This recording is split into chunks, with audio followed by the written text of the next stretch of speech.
Assalamualaikum warahmatullahi wabarakatuh. Salam sejahtera bagi kita semuanya. Halo, apa kabar? Semoga selalu sehat dan tetap semangat. Saya Irwansyah, SEMM. Saya adalah dosen tetap program studi manajemen Fakultas Sosial dan Sains di Universitas Pembangunan Pancabudi Medan, Sumatera Utara. Pada kesempatan ini saya akan menyajikan salah satu mata kuliah yang saya ampuh, yaitu kewirausahaan. Mata kuliah ini berada di semester genap atau semester 4 dengan jumlah kredit 3 SKS. Adapun capaian pembelajaran mata kuliah kewirausahaan adalah yang pertama, mahasiswa diharapkan paham akan konsep dasar serta memiliki jiwa wirausaha yang didasarkan atas kreativitas dan inovasi. Kemudian yang kedua, mahasiswa memahami dan mampu menjelaskan akan tata cara membentuk dan mendirikan usaha baru. Kemudian yang ketiga, memahami akan perlunya organisasi dan manajemen dalam mencapai tujuan organisasi yang berorientasi pada laba. Kemudian yang keempat, mahasiswa diharapkan mampu memahami dan menjelaskan pengertian produk serta memahami akan adanya produk life cycle atau biasa disebut sebagai PLC dan dapat menetapkan harga jual. Kemudian yang kelima, mahasiswa diharapkan mampu mempraktekkan teknik dan strategi pemasaran serta mampu mengelola keuangan usahanya. Kemudian yang keenam, mahasiswa mampu membuat proposal usaha yang lengkap. Tentunya proposal usaha ini akan diarahkan untuk dapat mengikuti lomba PKMK atau program kreativitas mahasiswa kewirausahaan, di mana mahasiswa bisa mampu mempresentasikan ide bisnis dalam konteks penyusunan proposal usaha secara kelompok. Dalam mata kuliah ini, saya juga telah melengkapi dengan modul testimoni dari pengusaha yang telah sukses, dan saya lengkapi dengan buku ajar yang ber-ISBN yang saya tulis dengan judul Industri Kreatif dan Pengembangan Sumber Daya Manusia. Metode pembelajaran yang saya akan gunakan adalah dengan cara metode ceramah, demonstrasi atau praktek, serta strategi pembelajaran yang digunakan ya dalam beberapa pertemuan, yaitu project based learning, di mana saya membentuk kelompok-kelompok belajar yang ditujukan kepada mahasiswa untuk menyelesaikan tugas dalam membuat proposal usaha sampai dengan menjadi sebuah usaha. Diharapkan dengan metode dan strategi tersebut, mahasiswa dapat belajar secara mandiri maupun secara kelompok melalui proyek yang diberikan, dan dapat menggali tentunya informasi-informasi dan pengetahuan yang lebih luas dalam menyelesaikan sebuah masalah. Terkait sistem penilaian yang ada di program studi manajemen Universitas Pembangunan Pancabudi, yaitu terdiri dari penilaian dari sisi etika sebesar 10%, kemudian kuis sebesar 10%, kemudian tugas-tugas sebesar 10%, kemudian ujian tengah semester 30% bobotnya, dan ujian akhir semester dengan bobot 40%. Selanjutnya, berikut saya sajikan video proses pembelajaran pada mata kuliah kewirausahaan secara luring atau tatap muka di kelas. Mohon untuk disaksikan. Baik, Assalamualaikum warahmatullahi wabarakatuh. Selamat pagi, salam sejahtera bagi kita semuanya. Apa kabar? Alhamdulillah, baik. Senang sekali hari ini bertemu kembali bersama saya di perkuliahan di mata kuliah kewirausahaan. Hari ini kita masuk ke pertemuan kedua setelah minggu lalu kita masuk di pertemuan yang pertama membahas tentang latar belakang kewirausahaan. Hari ini kita akan membahas dengan materi merintis usaha baru dan model pengembangannya. Ya, jadi nanti kita akan bicara bagaimana sih cara memulai usaha baru. Apakah usaha baru itu dirintis dari awal, atau usaha baru tersebut merupakan warisan dari keluarga, atau usaha baru tersebut hasil pembelian usaha orang lain, dan lain-lain. Ya, kita akan bahas untuk 1 jam ke depan. Seperti biasa, sebelum kita mulai, kita berdoa dulu supaya perkuliahan kita mendapat berkah dari Allah Subhanahu wa Ta'ala, dari Tuhan Yang Maha Esa. Doa menurut agama dan kepercayaan masing-masing. Doa dimulai. Doa selesai. Baik, teman-teman sekalian, seperti yang saya sampaikan di awal tadi, kita akan membahas tentang merintis usaha baru. Ada 4 cara merintis usaha baru. Ya, mungkin sebagian dari teman-teman sudah melihat, ya, tapi belum melakukan. Ya, mudah-mudahan nanti dengan saya jelasin cara merintis usaha baru, teman-teman punya dorongan atau punya motivasi. Oh, ternyata saya bisa untuk membuka usaha baru, berkolaborasi dengan teman saya begitu. Ya. Nah, di sini teman-teman cara memasuki dunia usaha atau usia baru itu ada 4 seperti yang saya sampaikan tadi. Ya, yang pertama merintis usaha baru tersebut atau biasa disebut sebagai starting. Ya, makanya ada startup ya, kalau teman-teman dengar itu usaha baru yang dirintis tetapi menggunakan teknologi biasanya. Ya, atau memiliki kebermanfaatan kepada orang banyak. Ya, kayak Gojek dulu kan disebut sebagai perusahaan startup karena dia merintis usaha baru yang orang lain butuh tentang produknya itu gitu. Ya. Nah, kemudian yang kedua kita akan bahas nanti memasuki bisnis keluarga. Orang merintis atau memasuk usaha baru itu karena melanjutkan usaha keluarganya. Banyak. Ya. Mungkin punya teman yang dia melanjutkan usaha keluarganya, ada nggak? Ada, Pak. Ada ya? Menurut Anda hebat nggak kalau hanya meneruskan usaha keluarga? Hah? Hebat juga? Hebat juga ya, selama dia punya ilmu ya atau kemampuan dia dalam mengelola usaha yang diwariskan itu. Ya, baik. Kemudian yang ketiga dengan kerjasama atau franchising. Ya, kita punya uang, ya uangnya lumayan besar. Kemudian kita beli sistem. Ya, misalkan sekarang lagi viral apa? Yang makanan yang kita boleh buka selama kita bayar. Boba. Ya, ada boba. Ya, kemudian ada gacoan misalkan. Ada satu lagi Mak Betih Mak Mie. Ya, tapi kita lihat Mak Mie sekarang bertahan nggak gitu loh. Ya, ternyata hanya satu outlet aja yang bertahan. Kalau di Medan itu ada di Kasuari. Ya, saya kalau boleh disuruh memilih, saya lebih suka punya modal rintis dari awal. Tapi itu pilihan sebenarnya. Ya, kemudian yang keempat membeli perusahaan orang lain. Boleh. Ya, misalkan perusahaan orang lain, ya ternyata dia mau pindah keluar kota, dia tidak mau kelola yang ada di Medan, dijual kepada kita, boleh. Kita tinggal melanjutkan. Ya, sekarang kita mau milih yang mana? Ya, kalau teman-teman ditanya lebih nyaman yang mana sih di antara 4 cara merintis usaha baru? Lebih kedua sih. Lebih kedua ya.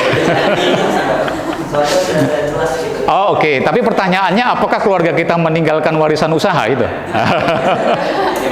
Ya, makanya nanti sebenarnya gampang kok cara memulai usaha baru itu gitu ya, selama kita tahu caranya. Karena untuk jadi pengusaha seperti yang saya sampaikan di pertemuan yang pertama, yang paling penting kita tahu ya kebutuhan-kebutuhan masyarakat saat ini yang bisa kita eksplor untuk kita jadikan usaha. Nggak harus besar modalnya. Ya, saya kebetulan punya usaha juga dengan modal nggak sampai 2 juta, saya bisa memulai usaha itu. Sampai sekarang masih berjalan. Ya, usaha itu berjalan pada saat pandemi. Ya, karena kebutuhannya orang butuh imun tubuh. Saya buat jamu. Ya, jamu yang dalam bentuk granules atau butiran. Ya, masyarakat tinggal seduh aja. Nggak perlu repot-repot dia panggil bibi jamu, dia bisa bawa ke kampus, dia bisa bawa ke tempat kerja. Ya, jadi kita bisa lihat lingkungan di sekitar kita butuhnya apa, kemudian kita aplikasikan, kita buat usaha seperti apa yang menjadi kemauan dari masyarakat di sekitar kita. Ya, baik.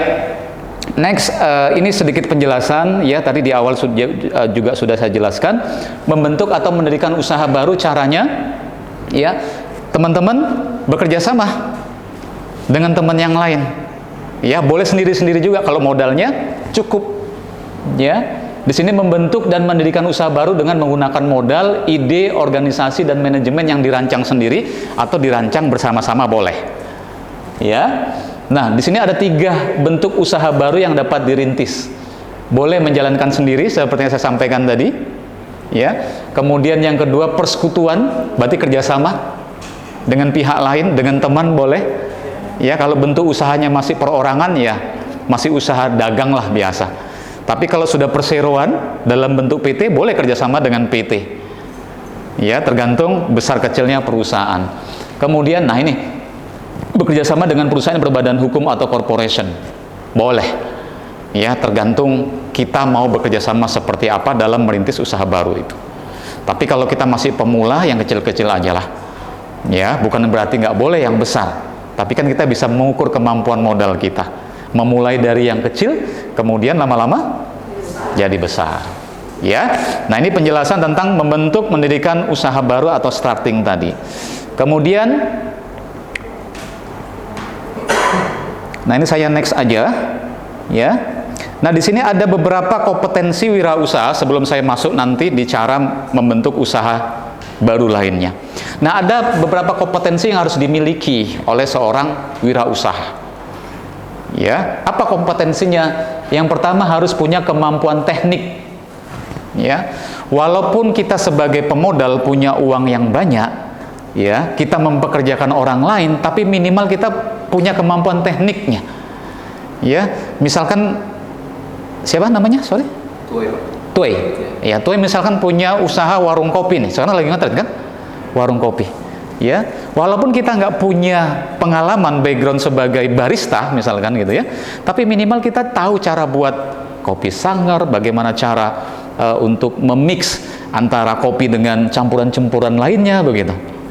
Ya, jangan sampai kita terkadang hanya mengandalkan pegawai kita saja. Kita harus tahu ukurannya bagaimana untuk menciptakan kopi yang nikmat begitu. Nah, itu yang dimaksud oleh kemampuan teknik. Ya.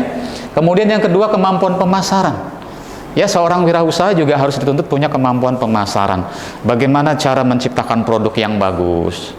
Bagaimana cara berinovasi? Ya.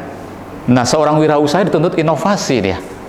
Tanda inovasi atau indikator inovasi itu ditandai dengan munculnya produk-produk baru. Ya, saya menyarankan pada saat Anda punya usaha, at least di atas 2 tahun Anda harus punya produk baru. Ya, misalkan tadi punya sanger gitu ya, kalau hanya sanger aja nggak ada inovasi di tahun kedua, orang bosen. Hanya minum sanger aja nggak ada inovasi sanger-sanger yang lain. Ya. Nah, yang pertama Anda harus bisa menciptakan produk yang baru. Ya, ini kemampuan pemasaran.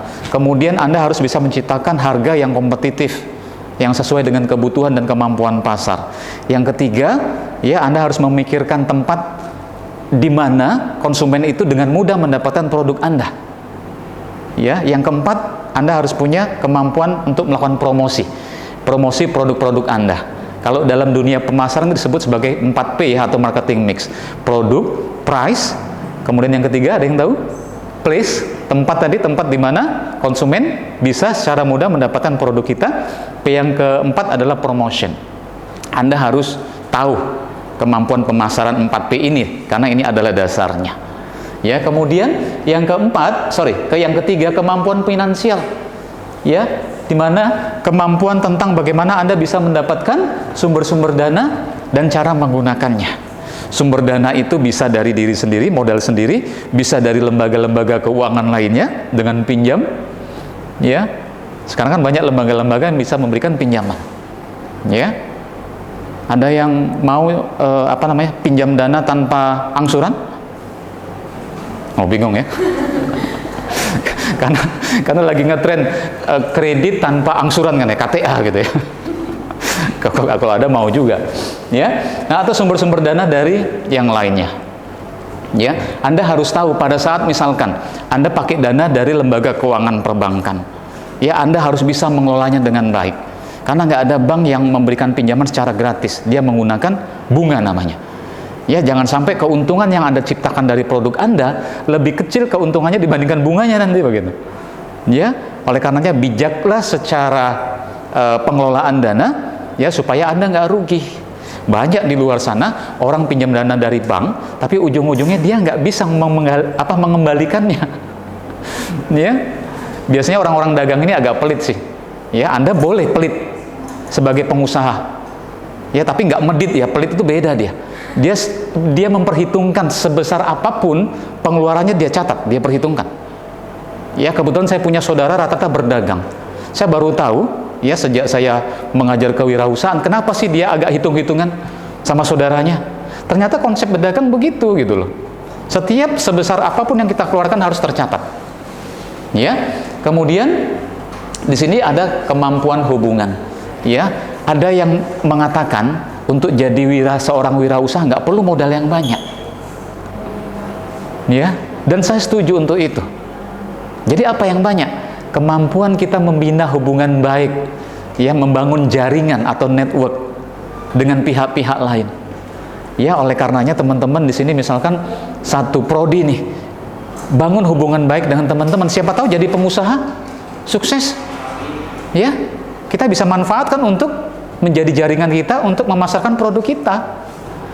Saya pernah ikut seminarnya Sandiaga Uno, ya, Menteri Pariwisata dan Ekonomi Kreatif. Beliau menyatakan seperti itu. Ya, nggak perlu modal yang banyak. Yang paling penting adalah bagaimana kita punya kawan yang banyak. Sama itu saya lakukan, membangun jaringan di mana saja. Ya, nah ini ada kompetensi seorang calon wirausaha. Sampai di sini ada yang mau ditanyakan sebelum saya masuk ke yang lain? Silakan.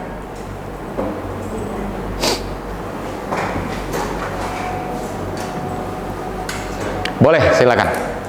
Nah, untuk memulai usaha itu perlu nggak modal besar? Oh baik, ya. Sebenarnya untuk memulai usaha itu tidak harus modal yang besar. Ya, mulai dari yang kecil.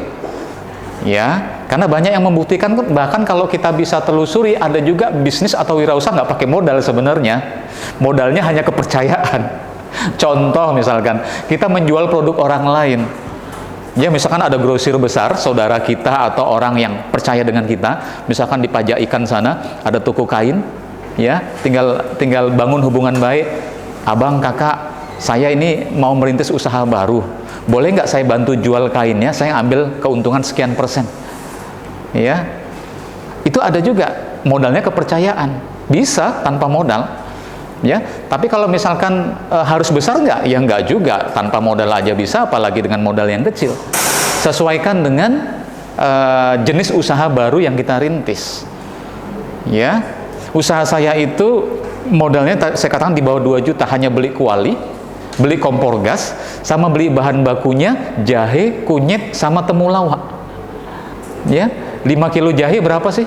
Pada saat itu memang agak tinggi jahenya, 40.000 1 kilo jahe merah, berarti kan 200.000. Ya, di situ hanya butuh gula 4 kilo. Ya, gula hanya 15 ribuan 1 kilo, hanya 60.000, 260.000. Pada saat pertama kalian kita kuali sudah ada lah, karena baru merintis, modalnya sedikit. Kompor sudah ada, tinggal kita beli kemasan saja. Ya, seperti itu. Jadi sesuaikan dengan jenis usaha yang mau kita rintis. Makanya saya sarankan kalau baru-baru memulai usaha-usaha yang modalnya kecil saja, banyak. Ya, bisa diterima? Baik. Yang lain mungkin ada? Sip. Ya, baik. Teman-teman, kita lanjutkan ya di materi berikutnya. Ya, di sini beberapa yang harus diperhatikan dalam merintis usaha baru. Ini lanjutan dari yang tadi. Ya, di sini bidang dan jenis usaha yang akan dimasuki harus jelas. Ya, dan harus kita kuasai. Jangan memasuki usaha baru yang tidak menjadi bidang kita. Ya, walaupun itu bisa dilakukan, cuma nanti proses pengembangannya lama. Nggak hobi otomotif tapi buka bengkel gitu, boleh. Ya, tapi kalau kita hobinya kulineran, ya hobi makan sana sini gitu kan, kemudian buka kuliner usahanya, itu akan lebih baik. Karena passionnya dapat di situ. Ya, makanya ada beberapa pendapat, mulailah usaha baru dari hobi kita. Itu sangat disarankan. Ada mahasiswa di Jawa sana, kalau Anda tahu, dia buka usaha laundry sepatu, kan booming sekarang kan? Tahu nggak laundry sepatu? Nggak pernah lihat? Ada kan? Banyak sekarang laundry sepatu. Itu diawali dari hobi dia membersihkan sepatunya. Kemudian dia kepikiran, banyak mahasiswa yang malas atau orang malas untuk membersihkan sepatunya, kenapa nggak dibuka laundry sepatu gitu loh? Karena lagi ngetren tuh. Ya, jadi harus kita punya passion di situ. Ya, kemudian bentuk usaha dan bentuk kepemilikan yang akan dipilih. Mau bentuknya apa? Mau usaha dagang biasa, mau dalam bentuk CV, ya, dalam bentuk perseroan atau PT, atau dalam bentuk koperasi, yayasan mungkin boleh, nggak ada masalah. Ya, kemudian berikutnya tempat usaha yang akan dipilih. Tempat usahanya mau di mana? Mau di rumah dulu, monggo silakan, nggak ada masalah. Karena kan kalau kita mau sewa tempat modalnya kecil, ya nggak sanggup gitu kan? Nggak apa-apa, gunakan rumah sendiri. Apalagi sekarang kalau kita mau jualan ada teknologi digital kan, Bisa lewat e-commerce, bisa lewat marketplace, bisa dengan social commerce, macam-macam. Ya, makanya saya dalam beberapa kesempatan kalau modal kita masih di bawah 100 juta, jangan buka toko, jangan buka usaha yang besar. Jualan secara online aja atau gunakan rumah kita ya untuk menjadi tempat usaha. Karena sekarang kalau mau sewa tempat usaha aja kalau di tempat yang strategis berapa setahun kan? Sudah 50 juta, 60 juta. Sayang. Belum tentu juga usahanya jalan gitu loh. Ya, jadi saya sangat menyarankan untuk cari tempat usaha yang minimal nggak perlu sewa lah gitu ya, yaitu rumah kita sendiri. Kemudian yang keempat, organisasi usaha yang akan digunakan. Ya, kalau usahanya masih kecil, organisasinya masih ramping biasanya, struktur organisasinya. Ya, kita pemilik terkadang merangkap tenaga pemasaran, merangkap juga sebagai bagian produksi, merangkap bagian keuangan gitu. Ya, tapi setidak-tidaknya minimal milikilah 4 karyawan lah. Ya, supaya lebih ringan kerjanya, jangan dirangkap semua kita. Ya, kita pemilik, kita bagian produksi ya, gempor juga gitu loh. Ya, nah itu konsep dari usaha kecil biasanya struktur organisasinya juga masih ramping. Baik, kemudian di sini jaminan usaha yang mungkin diperoleh. Ya, jaminan usaha itu potensi, ya, potensi keuntungan yang akan kita peroleh pada saat kita menjalankan usaha ini. Makanya sebelum menjalankan usaha sudah ada hitung-hitungannya, sudah ada studi kelayakan usaha namanya. Ya, kira-kira kalau saya jalankan ini keuntungannya berapa persen? Balik modalnya berapa lama? Ya, itu kita sudah harus perhitungkan. Ya, nanti di pertemuan ke-7 kita akan membahas tentang proposal usaha. Ya, bagaimana Anda membuat sebuah proposal usaha. Proposal usaha ini bisa Anda ajukan kepada lembaga atau kepada investor untuk membantu Anda menjalankan usaha atau mengembangkan usaha. Ya, namanya proposal kan ada latar belakang usaha, ada nanti bentuk usahanya seperti apa, ya, kemudian nama usahanya apa, berapa modal yang dibutuhkan. Kita akan belajar nanti di pertemuan berikutnya. Ya, kalau nggak salah di pertemuan ke-7 kita akan membahas proposal usaha. Nanti di pertemuan ke-9 kita akan Anda nanti bisa presentasi ya tentang proposal usaha yang Anda buat. Ya, mudah-mudahan saya nanti di situ bisa bantu. Ya, kalau memang Anda bisa jalankan, ya akan lebih baik. Saya akan bantu dari strategi pemasarannya nanti. Ya, baik. Nah, kemudian lingkungan usaha yang akan berpengaruh. Ya, makanya dalam kita membuat usaha perhatikan juga lingkungan sekitar. Ya, termasuk lingkungan internal usaha kita atau lingkungan eksternal. Lingkungan internal berarti yang ada di dalam usaha kita, keluarga. Ya, eksternal itu di luar dari usaha kita. Organisasi, IPK gitu kan, atau PS, preman setempat. Itu juga kita harus perhatikan, karena itu akan mempengaruhi keberlangsungan usaha kita. Ya, atau kalau mau mendirikan usaha cari yang parkirnya luas atau gampang. Ya, orang kalau misalkan usahanya maju, mau parkir aja susah, terkadang males mau datangin tempat usaha kita, betul nggak? Ya, makanya itu harus diperhatikan, keamanan. Ya, di lingkungan usaha kita itu juga harus diperhatikan. Ya, ini maksud dari lingkungan usaha yang akan berpengaruh. Sampai di sini ada pertanyaan? Baik, silakan. Untuk menurut Bapak sendiri, tadi kan Bapak kan bilang bahwa sejauh Pak sudah membangun usaha itu. Iya. Lalu menurut Bapak, apakah yang Bapak lakukan, apakah mengutamakan keuntungan atau mengutamakan kepercayaan? Iya, kalau di dalam membangun usaha tersebut sih saya yang pertama ya adalah kepercayaan. Ya, yang kedua keuntungan lah. Ya, otomatis kalau mereka sudah percaya dengan produk-produk kita, otomatis mereka akan repeat order, akan beli lagi, ujung-ujungnya dapat keuntungan. Ya, setuju ya? Baik, teman-teman,